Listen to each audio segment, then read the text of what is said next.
Shout out mga kabundok. So meron ditong kalabaw na kung tawagin ay albino. Yan. Bakit po siya nagiging albino? Albino dahil maputi po siya.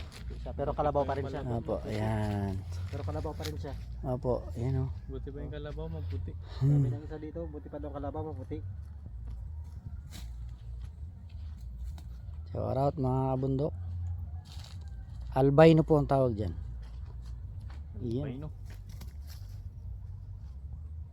Ginagamit din po siya sa pag-araro. Ayan. Aararuin na po yan. Shout out mga kabundok. Ito naman yung karaniwang kulay ng kalabaw. Black. Ano naman kapamilya ni Michael? Black. Karaniwang kulay ng kalabaw po. Black. Yan pinaglihi si Michael.